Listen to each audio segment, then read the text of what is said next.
Welcome to Draw Tip Tuesday.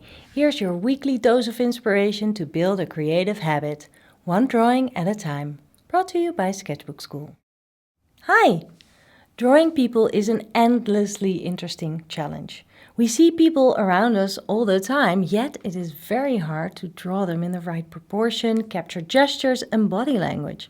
And what about perspective and foreshortening?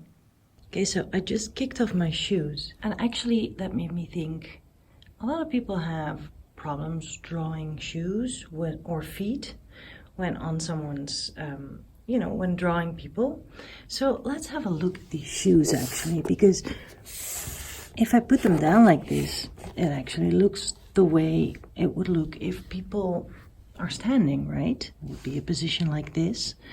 And then often we see it from a bit from above, and maybe also a little foreshortened. You know, if I put the camera down here, we can see a lot of foreshortening. But if we put it a little bit more up, this is more how we would see it, only there would be legs in there and feet in there. But let's have a really good look at these shoes. And shoes are always hard because they are this shape, they are foreshortened, there are laces in there, details. So how do you actually draw them without getting too caught up in details? That's what I want to take a look at today. This is good. We have foreshortening, we have difference in length, difference in what's in front and what's in the back. Okay, let's work with this. I'm using a brush pen just because that way I won't be getting into details. Okay, so what I'm looking at is not the shoes, but I am actually looking at the blue-gray background the shoes are on, and I'm going to capture that.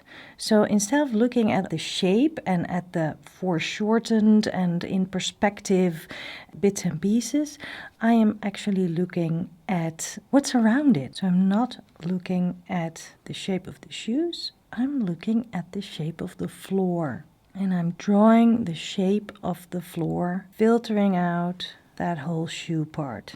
And as I go, I try to find landmarks like this curve.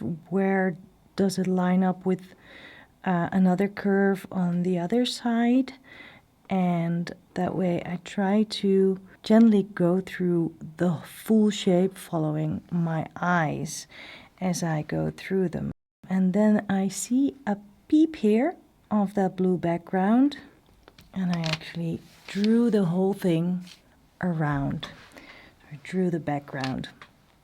This gives me a fantastic frame to work in. I haven't thought about this shoe is more to the front, so it's bigger. This one seems a little bit foreshortened. It's in a strange angle. I see all those.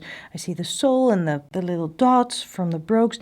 I haven't thought about that at all. Now I actually can get in and start adding the details. And again, I will be looking for landmarks now. I am looking at the shoes, but still I'm trying to see the bigger shapes and kind of forget about I am drawing laces, I am drawing the zipper. I'm just trying to see where certain lines meet each other without really thinking about what I am drawing. And you need to take your time. You need to take your time to find all the shapes and to figure out landmarks, the bits where shapes touch each other, meet each other. Some of the things you can't really see because they are very much in the shadow. Don't start guessing, just draw whatever you see, not what you think you see or what you think you know. I'm starting to get really confused about the laces, and I also was confused on the left boot, and actually I am slowing down a lot, which is not necessary because everybody will understand that if I do make like a gesture of lines, these are laces. So I'm going to let that go now. You can do this with any pen, of course, and if you like, you can also add a little bit of shading by cross-hatching or perhaps using a lighter gray.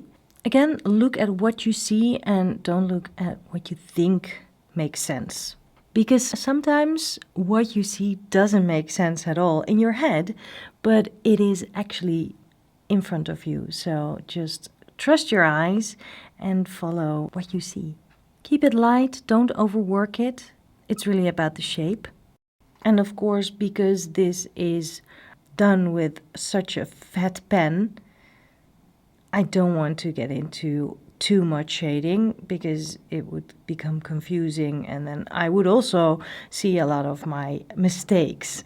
And I don't want to emphasize on those at all. And those are my brogues. Not perfect, but I definitely caught the shoe shape and I also caught the foreshortening without really thinking about it, which is really important. If you think about it, it becomes so much harder. And if you just distract your mind from labeling things and thinking about laces and zippers and soles and things like that, it becomes so complicated, especially if you want to draw this, you want to draw feet while you are drawing someone who stands. So you need to be kind of quick, but to practice, slow down. Slowing down and practicing a lot will help you gain confidence with each drawing that you make. Embrace wonkiness and don't take things too serious. It's just a drawing. Have fun and please share what you make using the hashtag DTT in action. I would really love to see what you make. Also, don't forget to sign up for the weekly Draw Tip Tuesday newsletter. I'll send you an email each week as soon as the new Draw Tip Tuesday video is published. And I'll see you next week. Bye.